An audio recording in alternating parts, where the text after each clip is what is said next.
G'day there guys, Marky here, and welcome back to another episode of r/relationship advice. I do hope you enjoyed today's episode, and with that said, I want you to sit back, relax, chuck a prawn to the barbie, and let's get right into it, eh?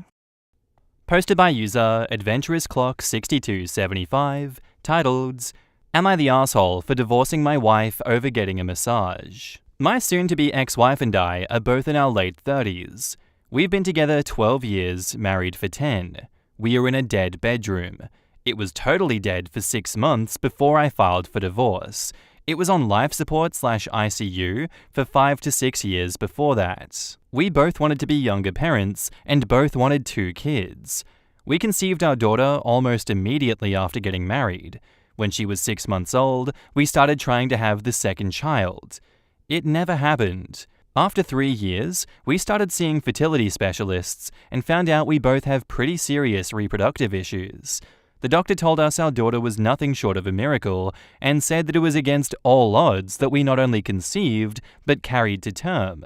It was after this that the sex life began to seriously decline. Initially, I thought that it was just the pain of finding out and knowing that we wouldn't be able to afford the fertility options, and figured that it would get better over time. It never did. It only got worse. 5 years ago, I would say that we had sex 15 to 20 times that year. In 2023, we had sex 3 times. I have tried everything to improve this, spicing things up, talking, suggested counseling. I more than pull my weight around the house. We both work, and work basically the same hours. I'm telling you this because the usual stuff that I read on Reddit about how the wife does it all is not even close to true. Over time, I have grown more and more resentful. The thing that makes me the most resentful is she knows that I have a high libido and she just doesn't care. I, on the other hand, know that she loves to be rubbed on and massaged, and never took that from her. I probably rub on her 325 times a year. Almost every night, I rub her calves, shins, ankles, and feet. 4 to 5 nights a month, I will go big and do neck, shoulder, back, butt, hamstrings, quads, shins, calves, ankles, and feet. I noticed that doing the big massages was the best way to get sex, as she was more likely to allow me to do the foreplay things that I know work on her, if I had already done this prep. I did them more often a few years ago, but now not as much. The success rate was never that great, maybe 20% of the time, but in the last 2 years, we are definitely in the single digits. When we hit the 4 months of absolutely no sex, I decided that I wasn't rubbing on her ever again. It only took 3 days for her to notice, and she asked me to. I told her no, and I got angry. I said, "Why should I when you don't give an F about what I want?" Obviously not my finest moment, and a huge argument followed. Things got ice cold at home, but I wasn't giving in. I was tired of all of it. A few weeks ago, she told me, fine, I'll just start seeing a professional masseuse. I said, then I'll start seeing sex workers. She said that was cheating. I said, fine, I won't, but you will not get a massage from anyone else. That is also cheating. She said I was being ridiculous, and I said, no, it's being touched in an intimate way by another. If I can't have that, then neither can you. And I swear to effing God, if you do, I will file for divorce that day. The following weekend, she went to get her nails done. I know how long it takes for her to get her nails done. She came back almost an hour and a half later than I expected. She didn't say anything, just acted normal. I got on a credit card app on my phone, and sure enough, there was a $95 charge to the goddamn massage person in the same strip mall as the nail place. I lost it, and when I did, so did she. I think we both let out years of frustration on each other. True to my word though, I called a divorce lawyer on Monday. The only part that upset me was my lawyer said that based on these circumstances, I couldn't list infidelity as the reason for divorce and had to go with irreconcilable differences. Anyway, she's been telling people that we're divorcing because she got a massage. Since then, I have a number of family members and friends call me and say that I'm an asshole.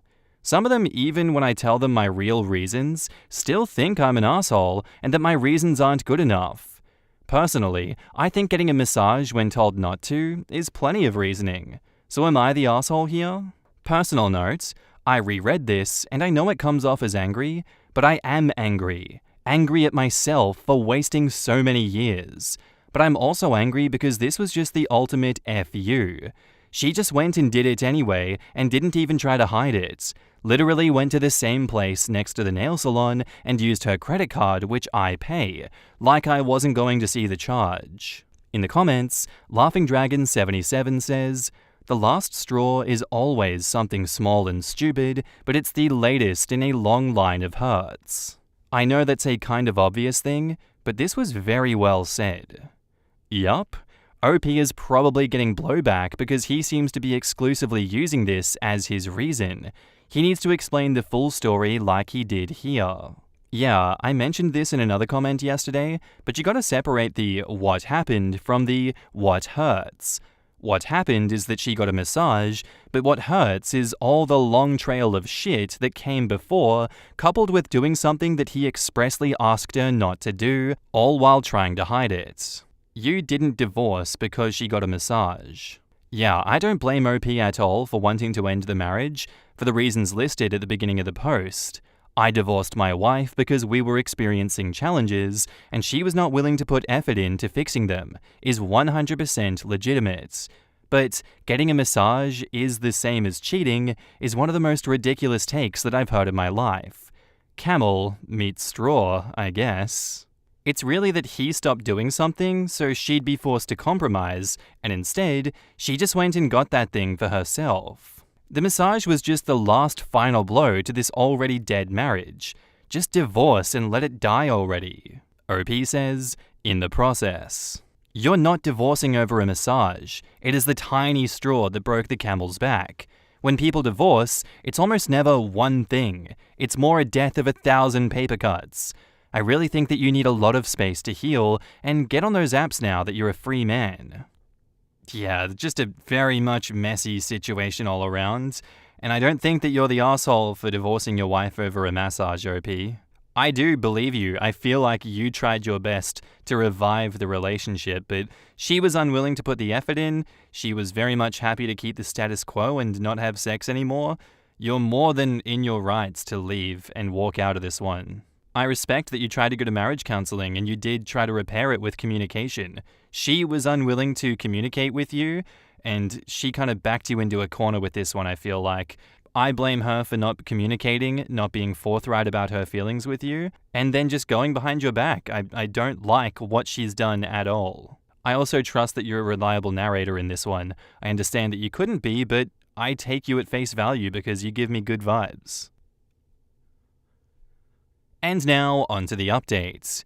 While this is not official by any means at this point, I'll take it as a positive. Soon-to-be ex asked me to meet yesterday to hash out some details of the divorce, and it was actually pretty productive. We agreed on a 50-50 custody arrangement. Basically 1 week there, 1 week here. Becomes 2 weeks during summer break. We each keep our own retirements, splitting the savings 60-40 her favor. Each keep our primary vehicle. I made a huge concession on the house. It was my idea. I want our child to grow up in that house. Ours was a 3-bedroom with a finished basement and a nice yard. I don't want her to live in a pair of 2-bedroom apartments. This is important to me. I'll be paying a housing alimony each month to offset some costs, since my rent and projected utilities, etc., are much lower than the mortgage, utilities, and upkeep. We did agree on some stipulations that would end that. 1. If another adult should move in, i.e., a boyfriend or new husband, my obligation ends immediately. 2. My obligation ends when our daughter moves out or turns 22, whichever comes first. And 3. There's a bunch of different scenarios that we talked about in terms of splitting the house if she wishes to sell it.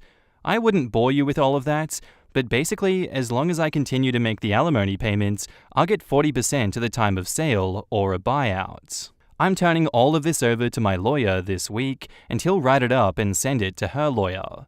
While she definitely had a "you are beneath me" vibe during our meeting, I'm happy this doesn't look like it'll be an ugly divorce, as I was very worried that it would be.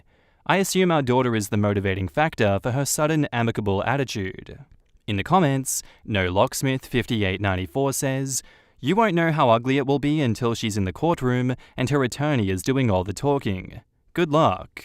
Ain't that the truth? Me and my ex-wife had everything worked out to the T until the lawyers started talking. I would honestly be so mad at my lawyer if I had a lawyer who pulled something like that. To be fair, my lawyer started it, but hers ran with it like it was the Super Bowl.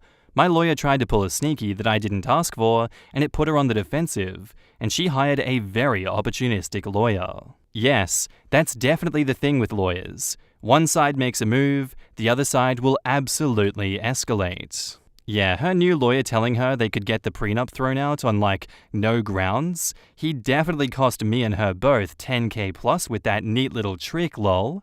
We laugh about it now because we're on good terms, but oof. Mustang 1967 Twice says, depends on how much you're helping pay the house bills, and make sure she can't redo the loan or take out equity. I would make an appointment and talk to a lawyer to look over a few things. I understand the house thing, but what I learned is, no matter how much one party helps the other party by taking less, the other side still thinks they got screwed over and will be resentful and try to screw them over every time. OP says, I'm not going into specifics because I'm not going to share our incomes, costs, etc., but basically, it makes an approximate average of monthly cost between both places. Very basic example with totally fake numbers. If her monthly costs are $200 and mine are $100, I pay her $50. Also, this is a set-in-stone amount, not variable. So if she's going to crank the heat to 90 all winter, that's going to be her problem, not mine. Also, things like refinance, equity, etc., that was the stuff that I said that I wouldn't bore everyone with. There will be protections for me unless she wants to buy me out completely, which I told her that I'd leave on the table indefinitely. You better get in writing that if she moves a dude or a partner in, you get the house, and any revenue that you get from it. Get it in writing. OP says, yeah, that will be in writing. It'll actually be any adult. Like if her female cousin moves in, same result. I mean, we are getting divorced. This isn't a temporary separation. I expect she'll start to date at some point sooner or later. This is a story of two people not communicating. In the end, they both laid out frustrations from years of not communicating. I'm wondering what it is she felt the entire time that she was resentful about. I don't see it as that. At least, as long as OP was truthful, it sounds like he tried, and she didn't. The massages sold me on that because those aren't an easy thing to give every single night. And after years, he finally blew over something stupid. He was trying so he could get some. At no point did he ask, is this what you want, or bring up conversation about how she felt, or what was going on. I'm sure at some point she realized that he has a motive for this, and didn't say anything either. I mean, it was all blank silence from what I read. No one talking, just guessing from his side without asking, and then silence from hers. That we can tell. There's always two sides. Our next post is by user PaymentGrouchy1336, titled, Am I the asshole here for carrying treats in my pocket in order to talk to a guy? I, 20 female, have a neighbor, 22 to 24 male. I have a crush on him. I am so shy though, and I struggle with initiating. I noticed that the day that I was carrying a pepperoni stick for a snack to eat on the way to my workout class, his dog approached me enthusiastically and was sniffing me, and this prompted a small but very cute conversation with the neighbor. So now, I carry it when I want my neighbor to run into me. It's worked 3 times thus far, and he doesn't know it's because I have the treat on me. Am I the asshole here for this? Edit. Clarification for those who need it. Don't worry, I have never given his dog any food. I know not to give a dog food without asking the owner. Hopefully I can treat both boys soon, and as requested, I'll update here. Thank you so much for all the lovely advice and encouragement. In the comments, Unlucky Fall says, For a second, I thought that you were giving him the treats, lol. Was gonna say that he probably thinks that you're an angel, not an asshole.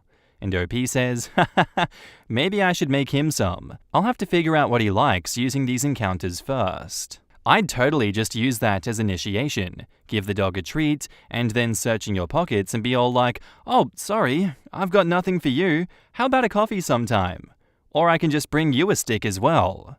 And OP says, You, my friend, are genius. OP, you are one smooth operator, not the asshole. This is some fairy tale shit for a guy, to be honest. OP says, really? I never knew how it would be from a male perspective, so that makes me very happy. If you like him, just ask him out already. Not the asshole. The way to a man's heart is through his dog. So true, and they are great wingmen. Used to borrow my mum's dog for weekend sleepovers. I was also the primary dog sitter for the entire family. I never said that it was my dog. We got him when I was a teenager, so he kinda was, but I didn't lead anyone on. We'd hit several dog parks, and I nabbed a few dates out of it. It also helped that he was an absolute puppy of a black lab for all of his around 15 years that we had him. A 100-pound puppy, but he was just so engaging with people and other animals. My dog was a greyhound, and while he looked impressive, he was very aloof at the dog parks, and could be a bit of the fun police when other dogs would play fight. His big ass would just walk over there and stand in between them. I thought he was going to kill a Rottweiler that tried mounting him several times.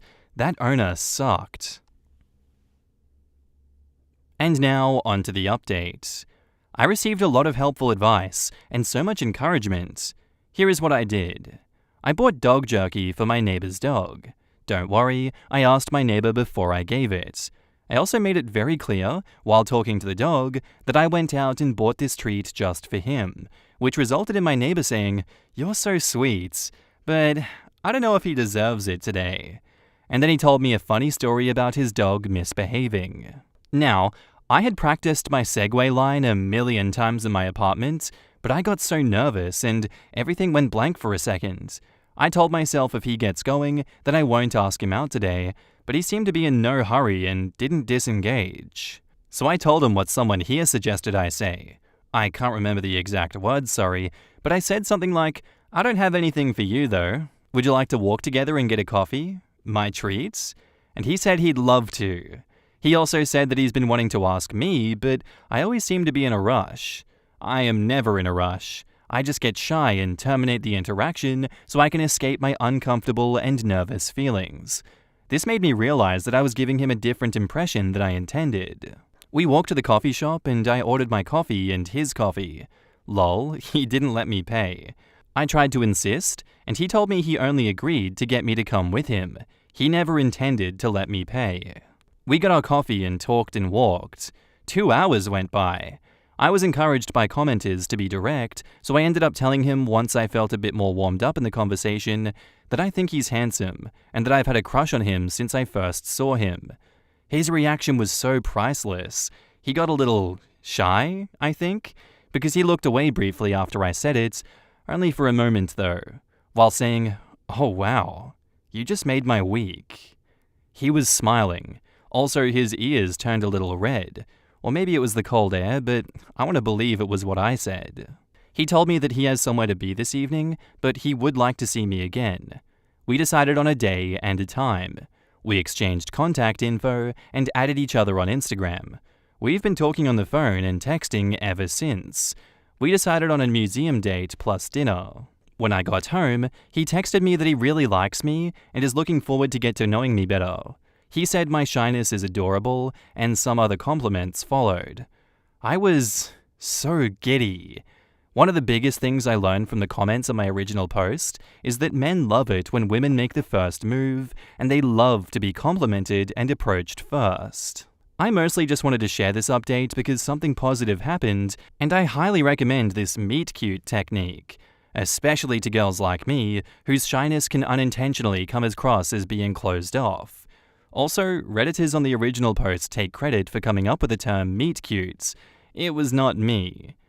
Edit, I haven't told him about the pepperoni tactic yet.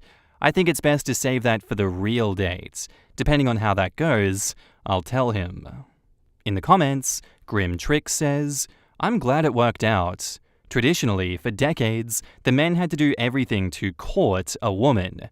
We don't normally receive compliments and are always told to man up and never cry and all of that. I'm only 41, but that's how it was when I was younger too. We have emotions of all kinds too. As a man, we absolutely love when a woman comes to us and is direct. If there's one thing we hate, it's women who try and drop hints. We will never get those hints. And on the off chance we do get the hint, it hits us 20 years later in the middle of the night. Lol. Good for you, and I hope it all works out. OP says, this was so true. Because when he said that I always seemed in a rush, he basically was telling me it seemed like I was someone who would not be interested in being asked out, and maybe he even thought that I had a boyfriend. All the while, this could not have been further from the truth. I thought I was giving hints. He didn't get any of them, lol. Yup, we don't see the hints, because many women make these hints up in their head. There is no universal, I like you, do you like me hint? Contrary to what TV has told us for decades. If a woman is interested in a man and she doesn't say, hi, do you want to go on a date with me? We will not get that in any other way. And at the same time, women have to know that we also won't just all walk up to a woman and ask her either. If whichever person wants to date just asked outright, the world would be a far better and less stressful place. Imagine all of the relationships that never happened, all because one or both parties were too shy to just ask someone. All those stories about long-lost love could have been solved with one, hi, can we go out sentence? Last Nerve 12 says, way to go. I knew you could do it. I asked my husband out first. You know how I did it? I looked his number up in the phone book. Yes, I'm old. Called when I knew that he was working, and left a message asking him out for coffee. I was working the night shift in the ER that same night, and there he was. He was a corrections officer and was there with an inmate. When I saw him, I ran to the other section of the ER. I finally talked to him and told him I left him a message. He asked me what the message was, and I told him he'll find out when he got home. He told me he could find out now. I asked him not, but the sob went and listened to the message. He came back and found me, leaned over, and whispered in my ear, anytime, I'll call you. He came back after work to bring me a coffee, and we've been together ever since. So, you never know. This could be it for you. I'm so excited for you, and I don't even know you. Sorry I'm such a sap. And OP replies, your story is what dreams are made of. I might actually tear up. Emotions this weekend are high. I do want to scale down my feelings a little though, in case it doesn't work out. But so far, I am really, really hopeful. I always wanted an organic encounter. It's been so hard with dating app culture. This is the best thing to happen to me all year. And that's where I'm going to end today's episode, guys. I do hope you enjoyed. If you did, let me know what you thought of it in the comments down below, and I'll see you in the next one. Bye.